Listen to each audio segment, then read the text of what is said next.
Okay, तो principle of working mechanical parts all work कैसे काम करता है फ्रिज रेफ्रिजरेशन का पार्ट्स कैसे काम करता है वो। जैसे फ्रिज आप देख रहे हैं, फ्रिज के इनसाइड में कितने पार्ट्स हैं मैकेनिकल एंड इलेक्ट्रिकल, उस सारे चीज़ों को आप ओपन बाहर देख सकते हैं। ये है और इसका डायग्राम,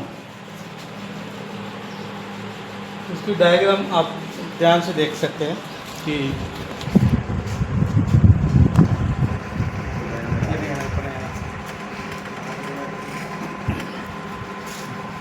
ये रहा फ्रीजर।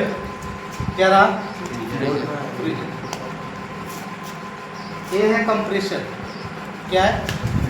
कंप्रेसर। और यहाँ पे है हीटिंग कॉइल कंडेंसर। क्या है? Heating coil condenser. Heating coil condenser. आप देखेंगे गैस यहाँ से कंप्रेस हो रहा है। गैस कहाँ से कंप्रेस हो रहा है? इसको बोलते हैं डिस्चार्ज लाइन। क्या बोलते हैं? Discharge line.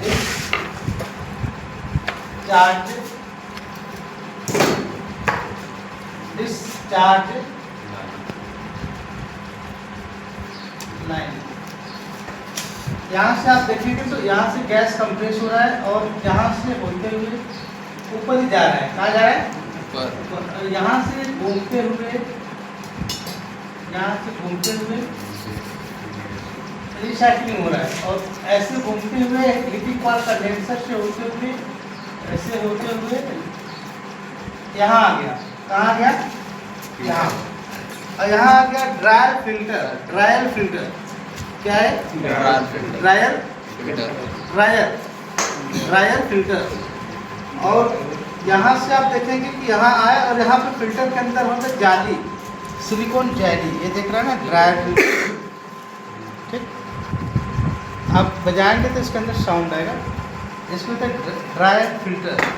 और ये है गैस चार्जिंग पिन, जिसको तो NRV वाल्व, राइट।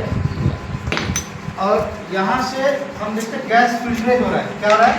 फिल्टरेज। पहले गैस कंप्रेस किया और ये ऊपर सिरे से हीटिंग कॉइल कंडेंसर से रिसाइक्लिंग होते हुए गैस यहाँ से ड्रायर फिल्टर में आता है।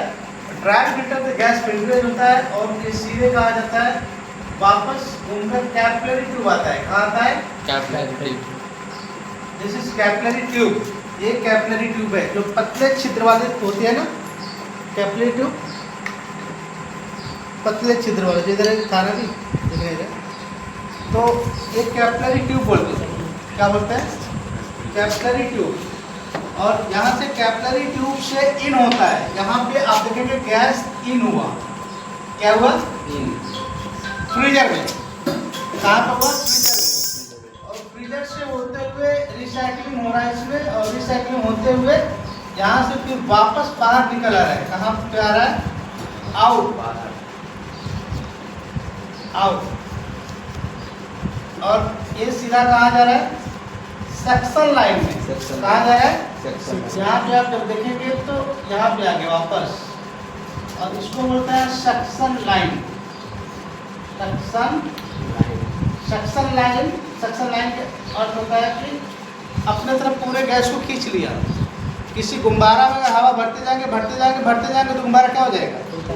फट जाएगा, फूल जाएगा, क्योंकि उसमें ज़्यादा PSI गैस भर जाएगी। वैसे ही अगर कंप्रेसर से सिर्फ कंप्रेस करता रहे वापसी रिटर्न में ले तो क्या हो जाएगा? ये फ्रीजर लीकेज हो जाएगा या तो हीटिंग कॉइल कंडेंसर लीकेज हो जाएगा। इसलिए ये प्रोसेस इसका है कि गैस सारे सिस्टम में रिसाइक्लिंग होते हुए वापस रिटर्न कंप्रेसर में आता है। ये रहा मैकेनिकल पार्ट। इसका AC का भी इसी तरीके से काम करता है, फ्रिज का भी इसी तरीके से काम करता है, डीप फ्रीजर का भी इसी तरीके से काम करता है, विंडो AC का भी इसी तरीके से काम करता है, और फ्रीजर का भी इसी तरीके से काम करता है। और दूसरा प्रोसेस नहीं है। हाँ, सिर्फ चेंज होगा। जैसे आप AC में गए तो बड़ा कंप्रेसर होगा, AC में आप गए तो बड़ा कंप्रेसर होगा, और अगर के फ्रीजर में गए तो थोड़ा मीडियम होगा, फ्रीजर में गए तो मीडियम होगा।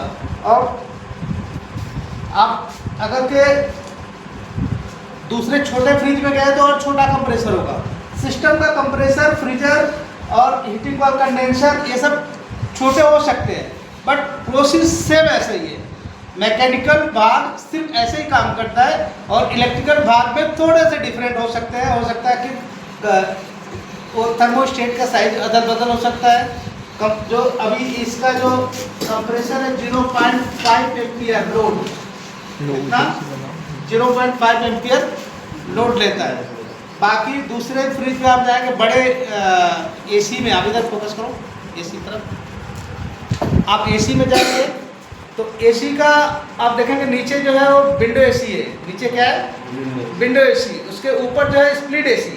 तो स्प्लिट एसी और विंडो एसी में जाएंगे तो कंप्रेसर बड़ा होता है उसका। जैसे 0.5 एम्पियर ले रहा है तो वो लेगा 6 एम्पियर। कितना लेगा? 6 एम्पियर टू 7 एम्पियर। 7 एम्पियर भी ले सकता हूँ, राइट।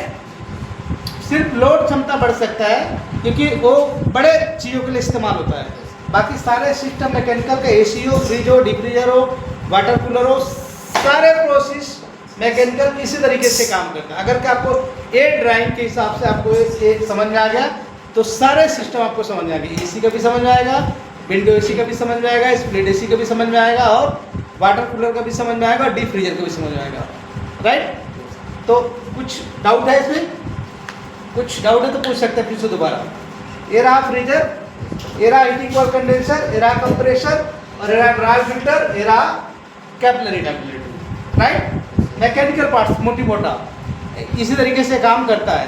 तो आपने इसका प्रोसेस भी एक बार फिर से देख लो कि यहाँ से गैस कंप्रेस हुआ और यहाँ से रिसाइकलिंग हुआ, रिसाइकलिंग होते हुए वापस आया और वापस यहाँ आके ड्राई फिल्टर आता है, ड्राई फिल्टर से कैपिलरी से फ्रीजर और फ्रीजर से वापस रिटर्न कंप्रेसर। और ये रहा gas charging pin. Gas charging pin आपने देखा कि ये है गैस चार्जिंग पिन।